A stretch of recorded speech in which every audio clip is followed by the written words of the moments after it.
IVM.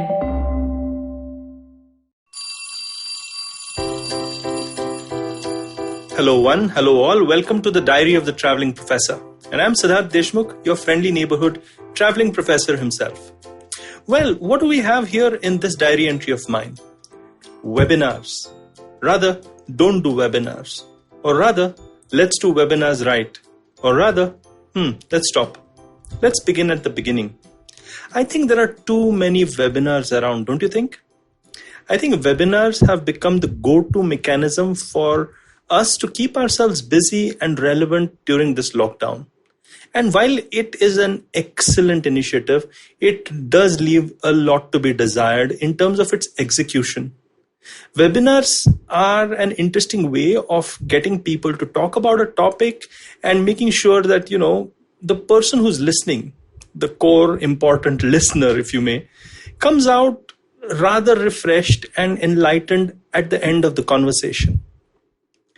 Now, having said this, do we really believe that all webinars are achieving this goal? Well, I thought to myself, after doing a few webinars myself, no. We need to really have a rethink about the way in which webinars are conducted. I run a webinar called Tell Me About It, and I've actually done around 6 episodes of this. And in these 6 episodes, I've talked to various CEOs and, opinion leaders and makers of this country. And this is what I've learned. The first thing that I've learned is that there are so many artificialities involved in running a webinar. I mean, first of all, your internet connection might be terrible. The second thing might be that, one of the panelists might be having an off day. He might be having a daughter who's sick or something like that. The third thing is the way in which the webinar is conducted is obviously giving us a glimpse about that person's life. The living rooms, the sudden appearance of the young son or daughter, the movement of family members in the background, all of that. Now, this becomes kind of tolerable because we understand that everybody's in the same kind of situation that, these guys who are talking to each other are. So there's a lot of forgiveness involved. And in fact, sometimes it increases the genuineness of the webinar itself. But wait, I was going to talk about why webinars suck, and I'm kind of moving away from the point. So let's focus on the sucky part first.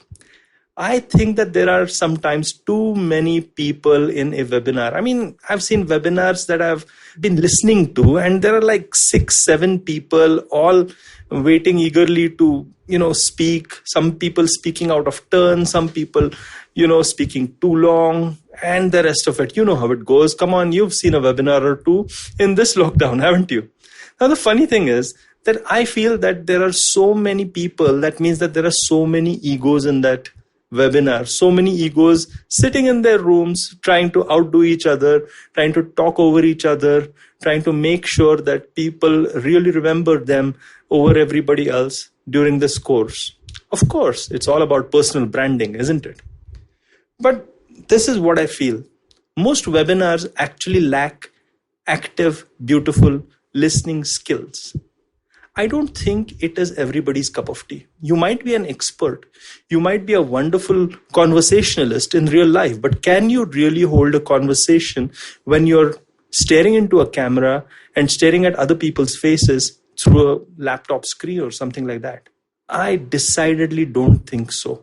I don't think everybody should be doing a webinar in order to do personal branding.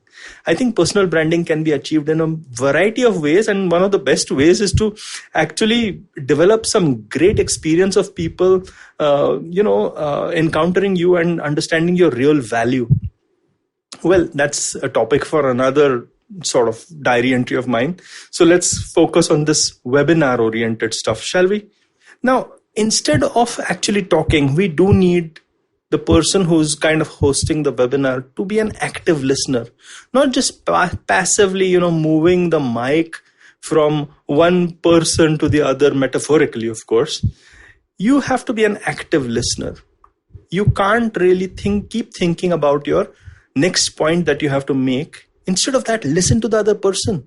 Listen as if he or she is actually in the room, making that conversation with you. Won't your conversation change? I sadly feel that a lot of us are like that in real life, wherein we are always thinking about the kind of point that we are trying to score over the other person in any conversation. Yeah.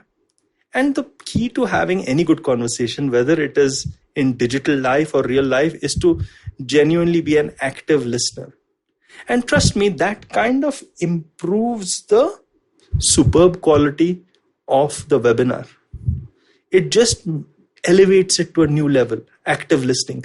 I believe Joe Rogan does it really well on his podcast. I've seen a lot of webinars wherein the person is actively listening, like Tom Billiers, Impact Theory, another one. Now, these guys were running podcasts before, or just shows before, interviews before, and now they're, because of the lockdown, forced to do webinars. Some of them have struggled, but some of them have really held their own because their conversational skills and their listening skills have certainly remained and actually become even better as they practice things. So therefore, I genuinely feel that in order to have a great webinar, you need to have a great listener or two in the mix. And here's one more thing. I think when you're choosing a topic and when you're choosing the panelists, all of them might be very accomplished people and actually sometimes great speakers in their own right. But sometimes the chemistry just doesn't work. It sucks. So we need to figure out whether a couple of people, when put together in a webinar, will actually work with each other. Can they actually riff off each other? Can they elevate the discussion? Can you come back, even as a participant in the webinar, having learned something new? That's the sort of benchmark I use whenever I'm doing a webinar. First of all, I don't think it's a webinar at all. I think it's just a conversation I'm having with friends, kind of keeping it informal. I know not many people can have the luxury of doing that, but if you do that, I think it certainly helps. And the ability to actually choose and carefully look at people who can have potential chemistry with each other is an absolute key. Well, I hope that I've kind of given you some insights about the way in which you could conduct a better webinar. I would say don't conduct a webinar, conduct a conversation instead. Look out for people with interesting backgrounds. See if they can actually have chemistry. Do a couple of pre-webinar phone calls. Understand how they talk. Cancel out somebody for a particular webinar if you don't think that's going to work. Yeah, and be an active listener. I hope you've liked this diary entry of mine. And if you like this diary entry, there's many more to come from. If you like to follow my funny side, well, there's my Instagram where I'm doing almost a story every day. And if you like to follow my serious side, well, I'm on LinkedIn, both places. What else would you call me, but the traveling professor. If you like this podcast, please listen to other podcasts on ivmpodcast.com or just download the app. Until next time then. I hope you enjoyed that show. We'd like to thank our sponsors this week, Paytm Money. If you aren't following us on social media, please do. We're IVM Podcast on Twitter, Facebook, and Instagram. Guys, it's been a really, really cool week. We've had a ton of interesting stuff come out. We had an episode with Kunal Shah on Cyrus Says. We've had really stellar episodes on Pesa Vesa, Advertising is Dead, Filter Coffee Podcast, on Empowering Series, all over the place. Definitely do check it out. I'm sure you'll enjoy what's been going on this week. And thanks for listening, and we hope to catch you again next week. Do you have a night routine? Well, everyone has one. And the to-do list usually looks like this. Brush your teeth, set that alarm, get into your pajamas, and switch off those screens. But here's one more to add to that list. Tune into the Positively Unlimited podcast for a dose of positive action and tips on how to build powerful mindsets. Episodes out every Monday on the IVM Podcast app, ivmpodcast.com, or wherever you tune into podcasts.